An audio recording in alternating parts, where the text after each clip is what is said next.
Welcome to burning topic. నేను కావ్య. పహల్గాం ఉగ్రదాడి తర్వాత కశ్మీర్ టూరిజం స్వరూపమే మారిపోయింది. 26 మంది పర్యాటకులు మరణించిన ఈ దాడి స్థానిక ఆర్థిక వ్యవస్థను గట్టిగా కుదిపేసింది.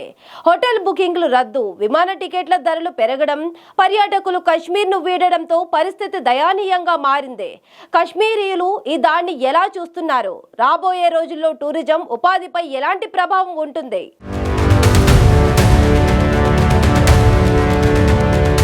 పహల్గాం సమీపంలోని బైసరన్ లోయలో జరిగిన ఉగ్రదాడి తర్వాత కశ్మీర్ టూరిజం పరిస్థితి పూర్తిగా మారిపోయింది.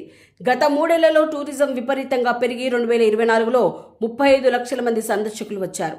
కానీ ఈ దాడి తర్వాత పర్యాటకులు భయాందోళనలతో కశ్మీర్ను వీడుతున్నారు. శ్రీనగర్ విమానాశ్రయంలో పర్యాటకుల రద్దీ పెరిగింది. విమానాలు అదనపు సర్వీసులు నడుపుతున్నాయి. రాంబన్ గ్రామంలో కొండ చర్యలు విరిగిపడటంతో రహదారి మూసుకుపోవడం, విమాన టికెట్ ధరలు పెరగడంతో చాలా మంది ఇబ్బందులు పడ్డారు.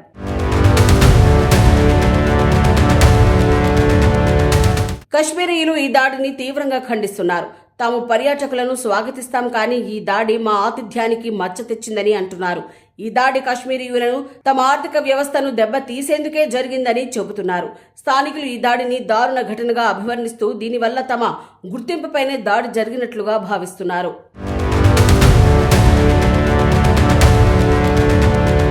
టూరిజం కశ్మీర్ ఆర్థిక వ్యవస్థలో 7% వాటాను కలిగి ఉంది. లక్షల మందికి ఉపాధి కల్పిస్తోంది. ఈ దాడి వల్ల స్థానికులకు తీవ్ర నష్టం వాటిల్లింది. పహల్గాంలో 20,000 హోటల్ రూముల్లో 90% ఖాళీ అయ్యాయి. ఈ దాడి తమ ఉపాధిని దెబ్బతీసిందని టాక్సీ డ్రైవర్లు ఆవేదన వ్యక్తం చేస్తున్నారు. 25 ఏళ్లుగా పహల్గాంలో పనిచేస్తున్నా ఇలాంటి సంఘటన చూడలేదని, తన జీవనోపాధి ఆగిపోయిందని ఒక స్థానిక చెఫ్ ఆవేదన చెందారు. టూరిజం రంగంలో పనిచేసేవారు, హోటల్ యజమానులు, టాక్సీ డ్రైవర్లు, గైడ్లు, షికారా వాళ్ళు తీవ్ర ఆందోళనలో ఉన్నారు.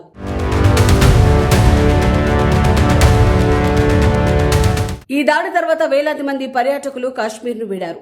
శ్రీనగర్ విమానాశ్రయం నుంచి అదనపు విమానాలు నడిచాయి. విమాన రద్దీ 7 రెట్లు పెరిగింది. హోటల్ బుకింగ్లు 40% తగ్గాయని క్లియర్ ట్రిప్ సంస్థ తెలిపింది. తన 58 రూముల్లో 4 మాత్రమే ఆక్యుపై ఉన్నాయని, వాళ్లు కూడా వెళ్లిపోతున్నారని పహల్గాంలోని ఓ హోటల్ యజమాని తెలిపారు. గుల్మార్గ్, సోనామార్గ్ నుంచి కూడా పర్యాటకులు శ్రీనగర్ కు చేరుకుని వెళ్లిపోయారు.